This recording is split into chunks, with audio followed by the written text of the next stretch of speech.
So you broke your Pixel 6 phone and you're trying to fix the screen. You're looking for a video that can help you. This is going to be an easier repair. Let me show you. Pixel 6 screen, broken screen, right here. We're going to be replacing this screen with a new one. I would probably have a new screen on hand before you start. You definitely need a pair of razors and a plastic tool, prying tool. That's it. Let's get going. This phone has already been heated. You can use a air dryer or a heat mat. I have a heat mat. Put the razor anywhere around these corners and you just lift up, just like that. Grab yourself a pick of any sort, put the pick in and just cut the adhesive. Cut from the right side, not the left side. Just like that.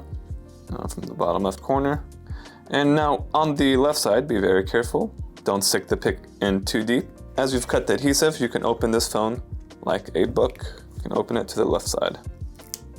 Just like that. This is the cable that you need to remove. You're just gonna need to use some logic. You can't just pry off the screen without unplugging this cable.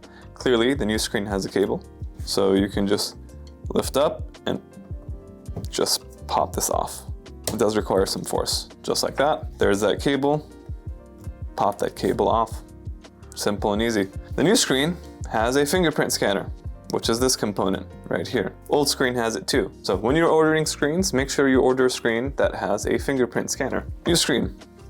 Let's install it. This may be a little complicated for some people. We've had years of experience, so in most cases we don't really damage this, but if you're installing the screen and you're not too familiar with tech, this right here is called the FPC connector.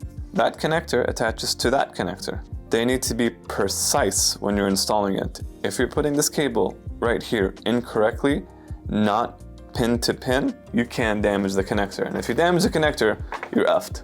Just be careful. I like to use my pinky, bring it down.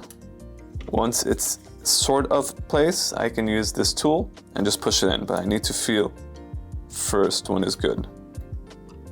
Oh, yeah, looks like I got it. I got it in place. Put back the shield that we took off in place. The adhesive is still soft, so I'm gonna reuse this adhesive and then we're gonna close this up. Before I close it up, I wanna turn it on and just make sure the screen is working. As we can see, Google pops up. Looks like it's good, but we are not done yet. There's one more step that we wanna do. I wanna make sure it is responding to my touch before I close this up. Yep, it's responding to touch. Power off.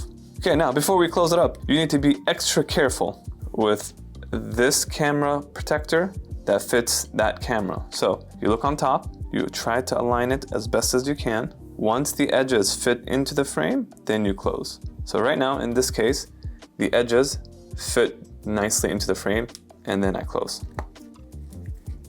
Done. Easy. This is part one of the repair. Part two will be calibrating the fingerprint scanner, which is this guy. This is a new fingerprint scanner on this phone. We need to calibrate this fingerprint scanner. The link down is below. I have a whole nother video. It's probably like a 30-second video, very short. It's probably 1 minute. For those that are trying to calibrate the new fingerprint scanner onto your original phone, just follow that link. It's gonna be like 2 clicks and you'll be done with calibration. Very simple, so hopefully that should help you guys. If you guys enjoyed this video, don't forget to like and subscribe. If it did help you out, just let us know down below. Was it easy? Was it hard? It should be very easy. Depends on you. Hope you guys enjoyed it. Peace.